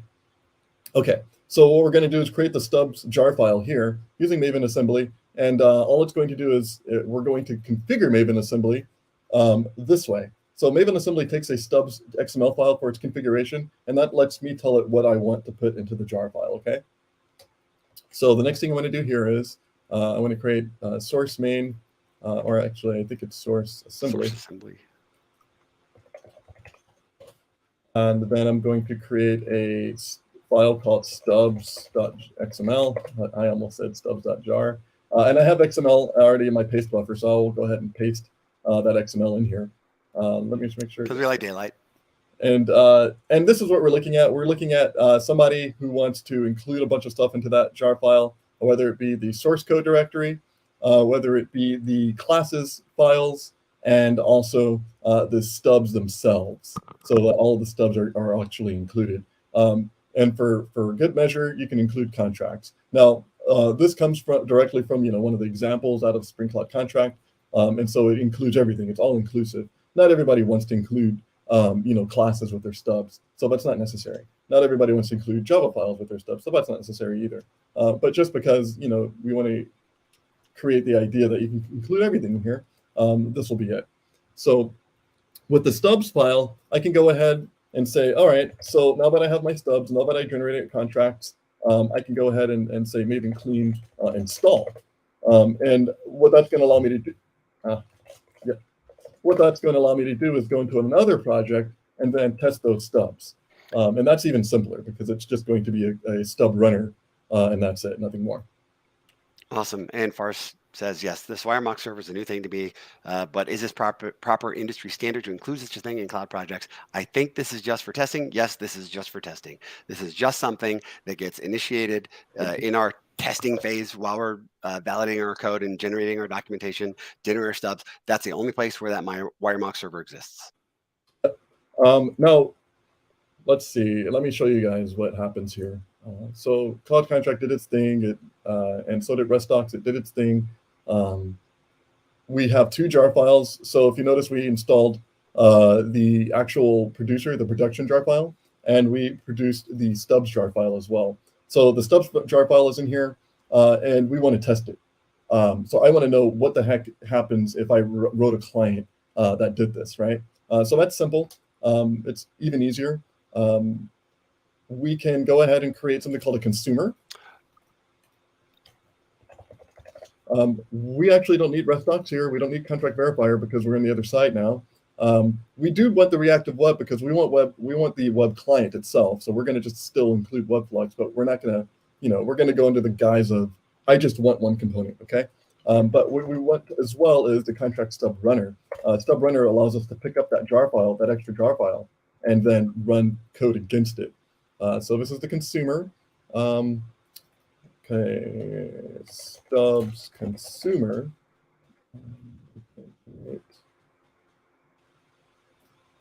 And then go into the previous directory and zip it.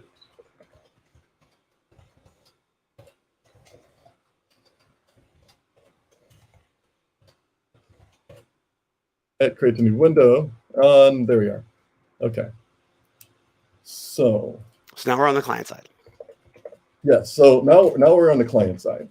And so what we're going to do here is simple. Very, very easy is 1, 2, 3. We got to open up a jar file. No, I'm just kidding. We don't have to do all that.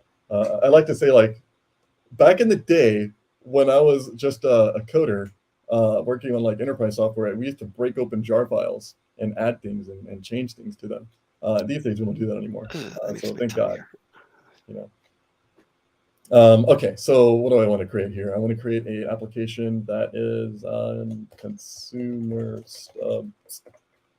Call it consumer stubs. Let's see, at Spring Boot. Is this Kotlin? It could be. Cool. I created a Kotlin. One. I don't want to confuse you guys. I know. Hey, that's fine. Like, Yeah. we're Okay. Kotlin friendly. Like, Okay. it's a client. It's some other team that's going to consume. Yeah, this is great. Keep going. Boot test.none. Okay, web environment none. So we're going to say, hey, I don't have a web environment. We're telling it actually not to. Yeah. Okay. Oh, come on. Yes, 1.8. Beautiful. Okay. I hope you're happy. Okay. Okay. So we're telling it not to start. We are telling it not to start a just to get out of here, Kotlin. Don't do this to me, Kotlin. Okay. So we're telling it not to start a web server because a web server is going to get started, and it's going to get started through this guy here, autoconfigure stub runner. And then stub runner is going to do a couple of things. First of all, we have to tell it, what stub are you talking about? What stub are we giving it, right? And in order to do that, we have to know about the Spring Cloud Contracts, I guess, locator format. And the locator format means I give it an artifact. So this is com example .producer, I believe, is the group name. And then the actual artifact name is producer. And then the version is plus. And then the port that we're going to execute those stubs on is 8080. So what we're at the end of this is the Spring Cloud Contract is going to create a, it's going to start it up and it's going to listen on that port, okay? And then what we want to say is stubs mode. Stubs mode is the way of standing up the server. That is locating it. Where is it actually at? Is it local? Is it in a GitHub somewhere? Is it the cloud? Is it an Artifactory, or where is it? Like, how do I get it? So what we say is stub runner properties dot stubs mode dot local, right? So now we're telling it, hey, it's just going to come out of our .m2 directory, right? That's it. So nothing too hard over there. The next thing we want to do is we want to say we want to write a test, and that test should do something like this: void should get planets, because that's going to test our. This is a. How about I love this. Fun. Kotlin, baby. Should get all planets. Oh, I missed Kotlin. Does that feel good? Does that feel good? Oh, man, I can see the smile on your face. Yeah. Okay, so what do I want to do? I want a web client, right? Yes. Okay. Web client. Oops. Val web client.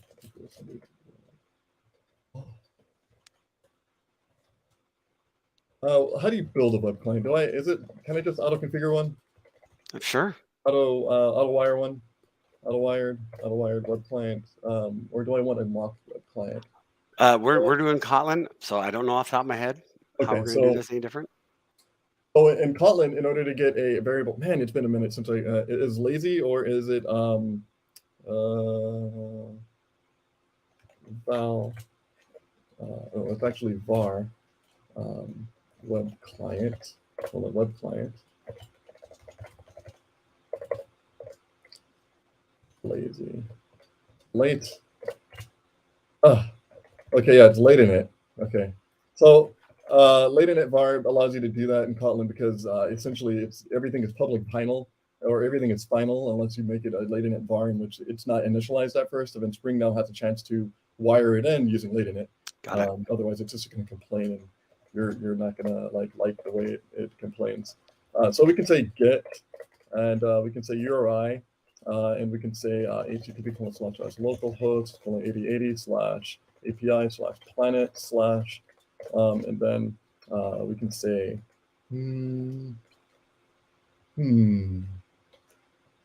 exchange to mono, or I think it's a flux because it's a list of things. It's a list. So yeah. So what I want to know is, am I going to get an exchange, or but we returned a list. We didn't return a flux. We didn't return a mono of the list, we didn't return a flux of list, or a flux of objects. We just returned a list, and it should just come out as a mono. Yes. In the background, WebFlux will do the right thing and just say, hey, this is actually going to be a mono of a bunch of stuff. And so that's it. So we'll just say, okay, exchange to mono, and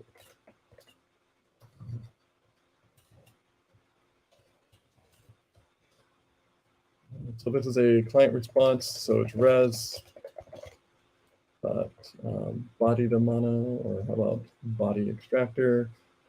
Create exception headers, IP features is body to entity. And that will be planet. And this also means that we need to write a planet. Extract a separate file. Tell me you put it into production. Nope, it didn't. We're going to move that in production. Factor. So what we have here is, I probably can just do like data class planet, and planet's going to be what? It's going to have an ID, a long, and then it's going to have a name, and that's going to be a string, right? I think that's about it. So the data class, it contains 2 items in it, and that should be enough. Okay. Now, client response. So response handler has the following thing. Where is to entity? Can I? No, Java. Really? 1.8. You guys. Oh, you guys. Yes. Okay. Kotlin's. It's oh, it's that other thing. It's project structure. Yeah. So modules. I'm at language level 17, guys. What's going on? SDK. Let's see, Kotlin SDK. What are we looking for? Home path.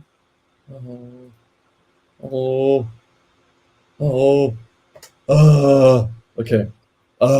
It's okay.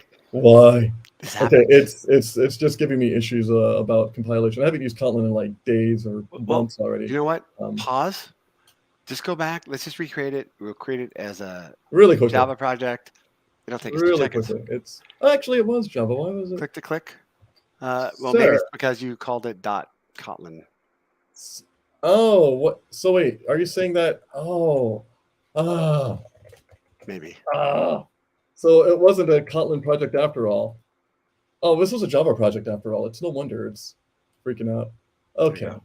I just did the wrong thing here. Yeah.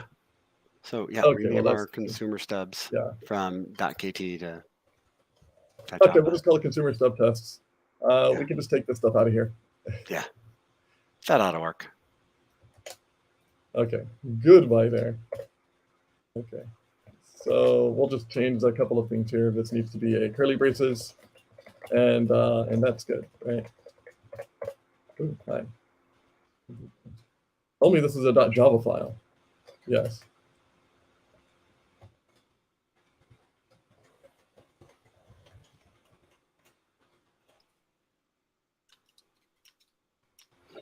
Okay, I gotta blow this whole thing away.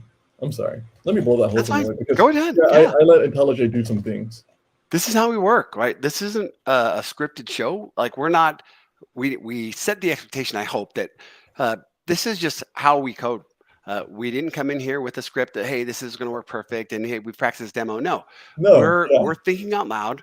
We're learning from each other. Hopefully, we're answering some questions along the way. And yeah, sometimes it's just easier to just wipe it, hit refresh, right? Yep. Okay. All right. So let's do this again, guys. All right. My bad there. So what we're going to do is, I guess, write some more tests and just run with the stub runner. How about that? How about we just do like one stub runner test and we're good? Let's just call this one stub tests. How about planet stub tests?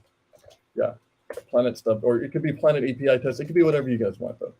In this case, we're going to say Spring Boot test, web environment equals Spring Boot test web environment none. We don't want that, and we want to say auto configure stub runner IDs.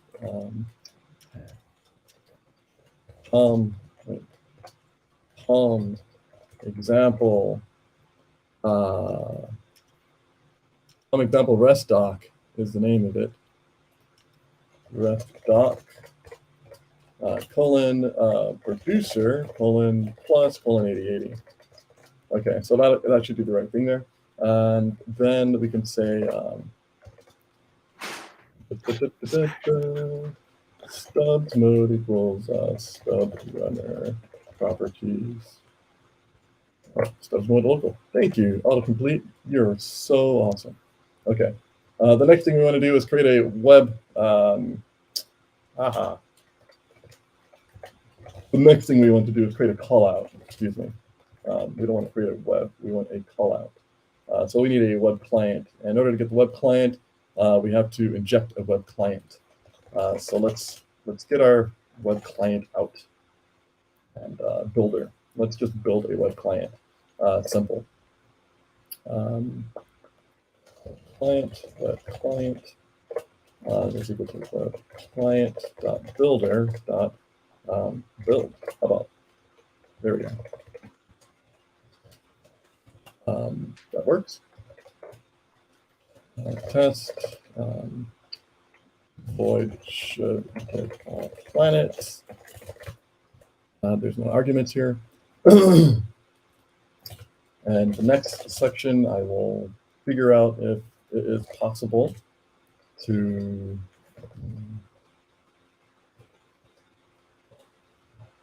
let's see. Do I need a step verifier for this? I'm going to need a step verifier. All right. Wait a minute. So this is probably like what will happen is I'm going to use web client to talk to the mocked server, and I'm going to validate it like do a test. Like if I wrote an actual client, for instance, my client will be backed by a web client, not a web test client, because that's MVC or WebFlux. This is not WebFlux. This is WireMock. So I'm going to need to talk to it with a regular HTTP client. The web client itself suffices as a standard HTTP client. So what I can do here is just create the call out, get the data. So I'll create a stream. I'll say like publisher of, I can say actually, how about a mono of, and that doesn't sound right. I don't like the way that's going to work. I don't want to say a mono for a list of something because that gives me the heebie-jeebies. What you would normally do is just say something like, let's just go with the call first. Bit.uri localhost 8080 slash API slash planets slash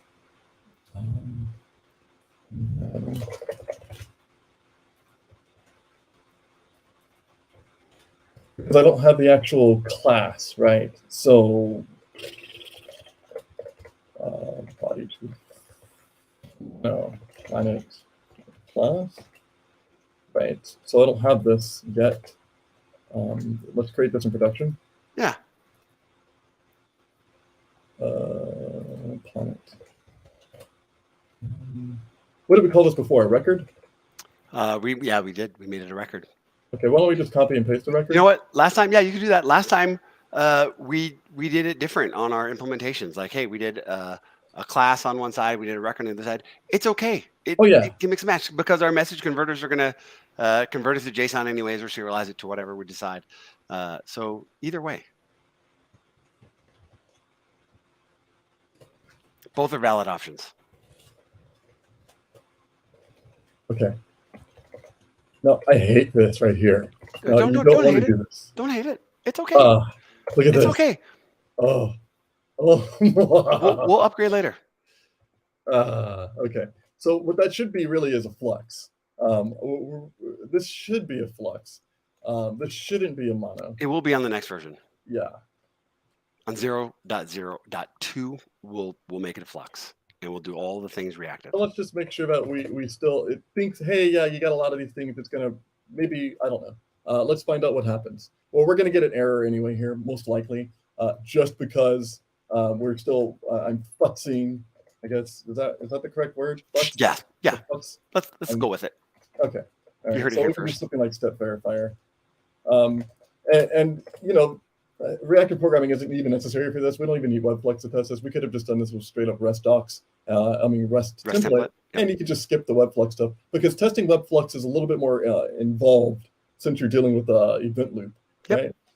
So what we'll do here is we'll create the we'll let it subscribe to planets, which is our extreme up there. And then we'll just expect next. And let's see. Oh, expect next and new planet. 1L comma Jupiter. Next new planet 2L. Well, what was the actual thing I'm returning?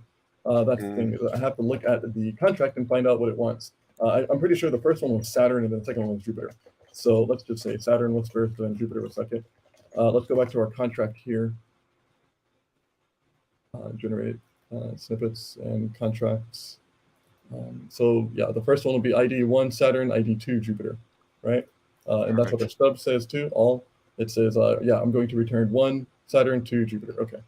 All right, so we did that, right? I'm going to do a quick time check here. We got about 5 minutes left in the show. If you've got questions, go ahead and get them in the chat. Ask your questions. We'll be happy to get to them. If we don't get to them today, we'll get to them next time. Expect to see us next week at some point. Oh, and my 5 minutes is up. But yeah, please hold. Hi. Hi. Okay, so that's it. So what do we do there? We use Step Verifier to actually talk to our web server using the web test, the web client. And what did I get? A 404 because I didn't, I said HTTP get localhost 8080, yada, yada, yada. Expected actual on error 404. Fine.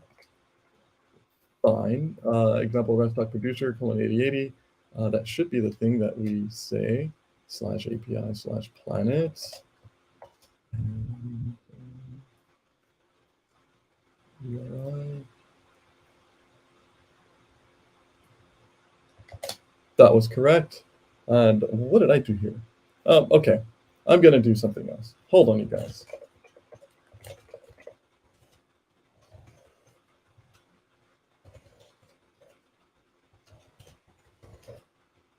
Okay, so in order for this to actually work, let's take a look at another test and a test that uses REST template. I don't feel so comfortable using the web test client, or not web test client, but the whole entire stack of Reactive to do a test. So what we're going to do here is just say, oh, look, I have a test here. I have the same test, the same exact one here. I get to comment out some tests that I don't have or that I don't need. This is a pre-generated one. This is one that I created like maybe a few days ago. It did the same thing, only uses REST template. REST template is actually going to have a little bit more forgiveness in terms of type return. I might not be returning a flux of something. I might actually want a mono of something. I don't want to have to fletch with that at the last moment here. So what I will do instead is I will say I have a stub runner. I will create another stub runner test. And that stub runner test is going to call, this is called producer stubs test. And so what I did here is I'm going to go into another project and use REST template because I feel a little bit weird about using WebFlux. It takes a lot to actually use it and kind of get into it all. So what we'll do here is we'll say test void should get all planets. And then what I should do here is actually just go ahead and copy and paste, good old copy and paste. Because you should never go a day without copying some code, even if it's from ChatGPT. I don't care where it's coming from. Nobody's looking. The coast is clear. Don't worry, we've got your back. AI won't take your job today. So a REST template is actually going to be created using a REST template builder. Template equals REST template builder dot yes. Build. Okay, so now we have a REST template, and this guy here throws an exception, so we'll say throws exception. Alrighty, so if you notice, there are a few things that are different from the last time. Let's say that API / planets / and it's at port 8080 instead of 9090, and it takes a planet.class.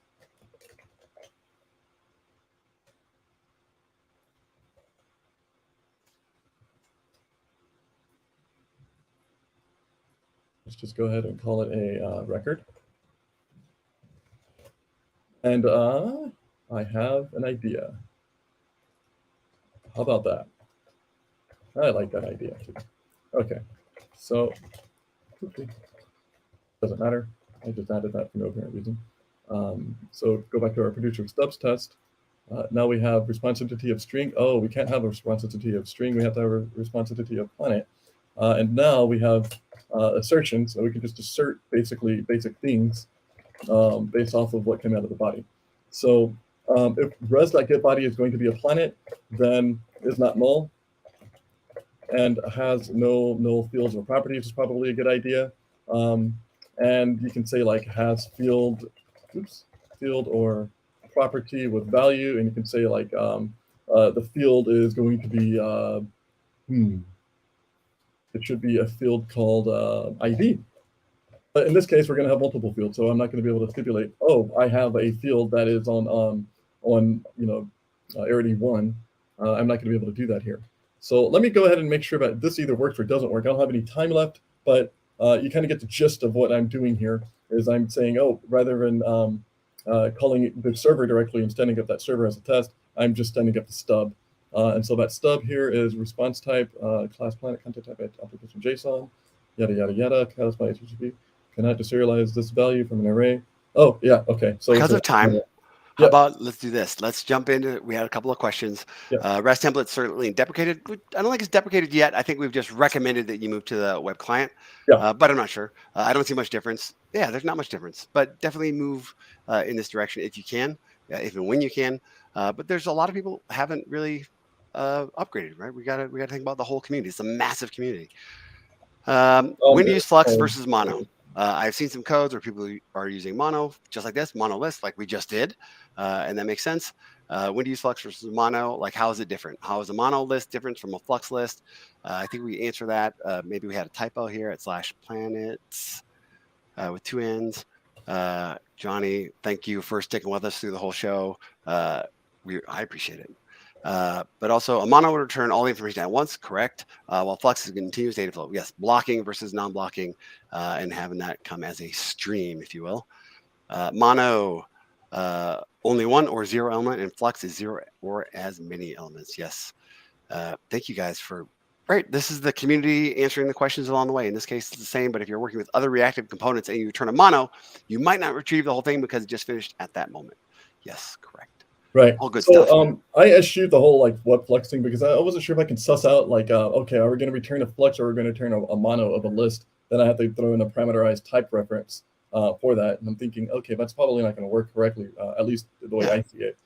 In this case, I'm still returning a list. But now what I'm doing is I'm grappling with the idea of telling the API, hey, I want to extract something out of a list. And then I'm getting an error based off of this, which is saying, hey, I know you have a response entity of a list of planets, but I don't have the correct, information needed to know what this is actually going to be, even though I said a list of planets. So I will need to just look at that really quickly. I have a friend that will do this. And while you're doing that, I'm going to set up our next show. Okay. Hopefully we'll do the same thing next week. We'll pick up. Hopefully this was valuable. Let us know. We're on Twitter or LinkedIn or the emails or whatever. We're all available. We're here for you. If there's something that you'd like to see us do on one of these sessions, please let us know. Thank you all for joining. But as far as I think it'd be fun to kind of pick up where we left off on our next show and have some things kind of move forward. Question here, hey, do you have some sort of group or community where we can discuss more? Twitter's a great place. I'm also on Mastodon. We're both on Mastodon. We like Stack Overflow. If you're there, we're there answering questions. Email, if you have email. My email is DaShaun@DaShaun.com. So just like it is down at the bottom, shoot us an email. But we're here for you. There's also a Twitter community for Spring developers over on Twitter. We're here on YouTube, all the places.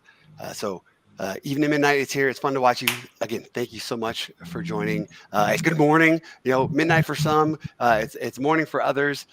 We appreciate you, Johnny. Thank you so much for hanging out for the show. Thank you. You're very welcome, Victor. You're very welcome. No sé inglés. I apologize. I'll have to work on that. I can't even think of how to say I'm sorry. Lo siento. There. We'll get that figured out. Thanks, guys. We appreciate you. Hello, everyone in chat. And you don't have to reach out to us. You have each other. Like our chat group has done a great job of answering questions as we go. Feel free to reach out when you can. But we're here for you. Yes, and there's also a Spring developer community on LinkedIn. So yes, we have tons of places. De nada. Convert that into a yes. We appreciate you. Okay. Hey, thanks everybody. Thanks, is there anything else? Is there anything else you want to wrap up? Close it up? Actually, no. All right. So we went through everything here. Right? Yeah. We got to the stub runner, but I just said, "Oh yeah, crap." We got our stub runner, and we delivered our stubs. And maybe next time we just pick up and let's just consume some of those stubs and do that client side. Maybe reactive, but do the client side. We should probably make a reactive API first. We'll update a reactive API and then we'll consume it with a reactive client. So yeah, the reactive web APIs for the web are very specific. You have to use step verifier, and well, that takes a lot more explaining than just using a good old REST template. That's we have all the time in the world. We have all the time. It's just, we're not the only ones doing this. Step verifier. Yeah, we're not the only ones doing this. Let's get through it, and we'll do it live. And we hope to see you all with us. Thank you, everybody. DaShaun. Thanks so much. See you on the flip side. Goodbye. All right. Bye.